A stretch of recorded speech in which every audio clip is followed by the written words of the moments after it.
প্রিয় দর্শক আসসালামু আলাইকুম। প্রিয় দর্শক আজকে আমি একটি কৃষি ভিডিও নিয়ে আলোচনা করব। প্রিয় দর্শক, আপনারা ভিডিওটির মাঝে যে সবজি ফলটি দেখতে পাচ্ছেন, তো বন্ধুরা এটি হচ্ছে তরকারি ফল।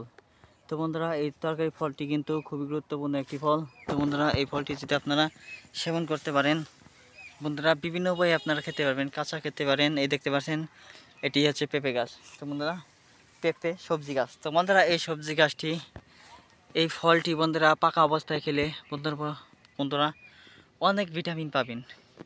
বন্ধুরা অনেক ভিটামিন রয়েছে এই পেঁপের মধ্যে পাকা পেঁপেতে বন্ধুরা ভিটামিন এ রয়েছে। ভিটামিনের এর অভাবে যে সমস্ত ভাইরা বোনেরা এভাবে রোগে ভুগে আছেন, তারা যদি এই পাকা ফলটি খেতে পারেন পাকা অবস্থায়, তাহলে বন্ধুরা অবশ্যই আপনারা 100% কার্যকরী ফলাফল পাবেন। ভিটামিনের অভাব দূর হবে, রোগ প্রতিরোধ ক্ষমতা বৃদ্ধি পাবে। তো বন্ধুরা শুধু তাই নয়, কাঁচা পেঁপে কিন্তু 12 মাসি একটি ফল।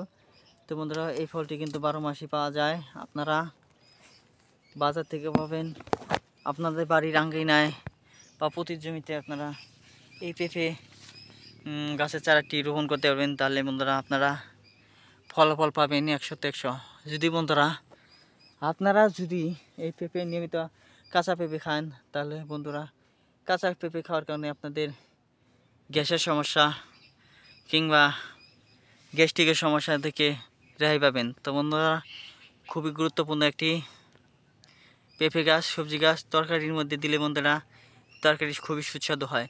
তো বন্ধুরা এই ভিডিওটি থেকে আপনারা সামান্যতম উপকার পেয়ে থাকলে আমাদের এই চ্যানেলটিকে সাবস্ক্রাইব করে আমাদের পাশে থাকুন। ধন্যবাদ আপনাদেরকে।